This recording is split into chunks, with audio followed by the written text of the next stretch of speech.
Hello guys, welcome back to our channel. और आज हम लोग पढ़ने जा रहे हैं मेम्ब्रेन प्रोटीन्स। लिपिड हम लोग पहली क्लास में कवर कर चुके हैं। अगर आपने वो वीडियो नहीं देखा है तो उसका लिंक मैं डिस्क्रिप्शन बॉक्स में दे दूँगी। तो चलिए शुरू करते हैं। इसको मास्टर एंड फंक्शन क्यों कहा जाता है? क्योंकि ये प्लाज्मा मेम्ब्रेन का सारा काम यही करती है। हम लोग को लगता है कि लिपिड भी कुछ इसकी हेल्प कर देता होगा, बट नहीं, सारा काम ये अकेले खुद ही करती है। मतलब ज़्यादातर जो मैक्सिमम फंक्शन है वो यही करती है प्लाज्मा मेम्ब्रेन में। जैसे कि मैंने आपको पहले बताया था कि सेल का कुछ भी इंपोर्ट होना है, कोई भी सामान या फिर कोई भी सामान एक्सपोर्ट होना है, मटेरियल, सामान से मतलब मटेरियल है, जैसे कि न्यूट्रिएंट्स या फिर एक्सक्रीटरी वेस्ट है, वो सब चीज़ें। तो वो सब करने में कौन हेल्प करता है? प्रोटीन्स हेल्प करती हैं। चलिए देखते हैं कितने टाइप की होती हैं। पहली होती है ट्रांसमेम्ब्रेन हेलिक्स। हेलिक्स इसका नाम क्यों पड़ा ट्रांसमेम्ब्रेन हेलिक्स? क्योंकि ये बाइलेयर के आसपास हेलिक्स जैसा स्ट्रक्चर बना लेती है। और ये दो टाइप की होती है, सिंगल पास मेम्ब्रेन और मल्टी पास मेम्ब्रेन। उसमें क्या मतलब है? सिंगल पास में क्या होगा, एक ही बार हेलिक्स बनेगा, मतलब एक बार उससे पास हुआ वापस आ गया। पर मल्टी पास में क्या होता है, बार बार पास होके बहुत ही अच्छा हेलिक्स का मॉडल बना लेता है। जैसे कि हम लोगों ने पढ़ा होता है डीएनए डबल हेलिक्स मॉडल, वैसे ही बिल्कुल मल्टी पास मेम्ब्रेन भी अच्छा खासा स्ट्रक्चर बना लेती है। किसके आसपास? लिपिड बाइलेयर के आसपास। मल्टी पास का हम लोगों के पास एग्जाम्पल होता है स्पेक्ट्रिन, और जो मल्टी पास का एग्जाम्पल होता है बेंड 3 प्रोटीन, और जो हम लोगों के पास सिंगल पास होती है वो होती है ग्लाइकोफोरेन प्रोटीन। ये आप याद कर सकते हैं, नहीं तो मैं आगे डिटेल में इनके बारे में बताऊंगी। फिर सेकंड हम लोग के पास आती है covalently linked cytosolic extrinsic protein. इसका क्या मतलब है? ये कोवेलेंटली लिंक्ड होती है। हम लोगों ने केमिस्ट्री में पढ़े थे ना, कोवेलेंट बॉन्ड्स, आयनिक बॉन्ड्स। तो कोवेलेंट बॉन्ड आप लोगों को पता है काफ़ी स्ट्रॉन्ग बॉन्ड होता है, तो उससे ये लिंक्ड होती है लिपिड बाइलेयर से। और एक्सट्रिंसिक प्रोटीन का मतलब होता है बाहर वाले प्रोटीन। मैंने आप लोगों को बताया नहीं है, पर मैं आप बता रही हूँ। एक होते हैं इंट्रिंसिक प्रोटीन, एक होते हैं एक्सट्रिंसिक प्रोटीन। एक्सट्रिंसिक बाहर वाले प्रोटीन होते हैं जिनको हम लोग पेरीफेरल प्रोटीन भी कहते हैं, और जो इंट्रिंसिक प्रोटीन होते हैं वो होते हैं आपके इंटीग्रल प्रोटीन, मतलब अंदर होने वाले प्रोटीन्स। साइटोसोल का मतलब होता है, आप लोगों ने साइटोसोल को पता होगा, साइटोप्लाज्म विदाउट न्यूक्लियस को हम लोग साइटोसोल कहते हैं। तो उसी से इसका मतलब है साइटोसोलिक, मतलब जहाँ न्यूक्लियस नहीं होगा वहाँ ये पाए जाएंगे।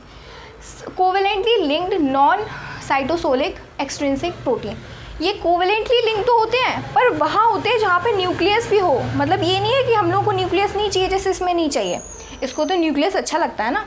और non covalently linked extrinsic protein, इसमें क्या होता है, ये नॉन कोवेलेंटली लिंक्ड होते हैं, मतलब इनमें कोई भी बॉन्ड्स होंगे, बस कोवेलेंट बॉन्ड्स से होंगे।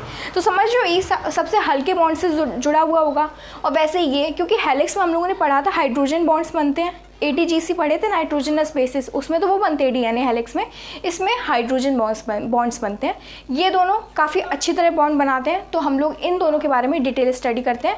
तो आगे देखते हैं।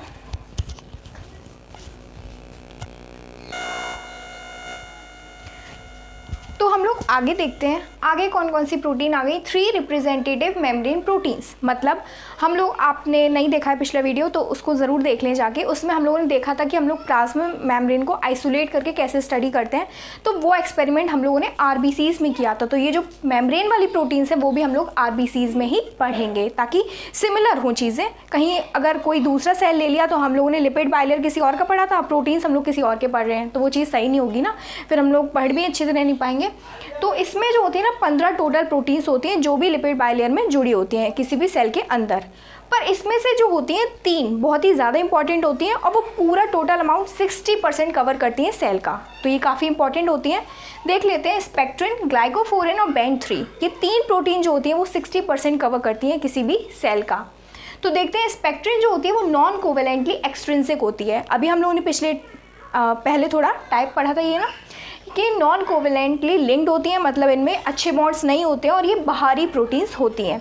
इनका फंक्शन क्या होता है? स्पेक्ट्रिन का फंक्शन होता है कि जो RBC का शेप होता है ना, वो हम लोग को पता है बाइकॉनकेव होता है, पर किसी कारण से अगर ये प्रोटीन ना बने तो वो स्फेरिकल शेप में आ जाता है, जो कि एक डिसऑर्डर होता है कि अगर ये हो जाता है तो हम लोग में डिसऑर्डर हो जाता है, तो वो नहीं होना चाहिए। तो ये शेप को मेंटेन करके रखता है, और ये सबसे ज़्यादा अबंडेंट होती है। सबसे ज़्यादा यही, अगर पूरे में कहेंगे तो सबसे ज़्यादा ये मिलती है, 25% होती है ये पूरे सेल में। सेकंड बात करते हैं ग्लाइकोफोरेन की। ग्लाइकोफोरेन एक सिंगल पास ट्रांसमेम्ब्रेन प्रोटीन है। जो कि सेल के लिपिड बाइलेयर के आसपास एक ही बार जा सकती है और हेलिक्स बना सकती है। इसका काम क्या होता है, ये सेल रिसेप्टर्स में हेल्प करती है। जैसे कि सेल है, उसके ऊपर रिसेप्टर्स लगे हैं, अगर कोई मटेरियल अंदर आना चाह रहा है तो पहले वो रिसेप्टर जो है उनको पहचानेंगे कि अंदर आने वाला सामान है कि नहीं है, तभी उसको अंदर आने देंगे। और Band3 प्रोटीन क्या होता है, ये मल्टीपास ट्रांसमेम्ब्रेन प्रोटीन होता है। इसका काम ये होता है कि ये जो CO2 है ना, वो टिश्यूज़ से लेके लंग्स तक पहुंचाता है in the form of HCO3- and Cl-। ये हम लोग पढ़ेंगे ह्यूमन रेस्पिरेटरी सिस्टम में। तब तक के लिए आप ऐसे समझ लीजिए। तो दैट्स ऑल। आई होप आपको ये वीडियो पसंद आएगी। Thank you.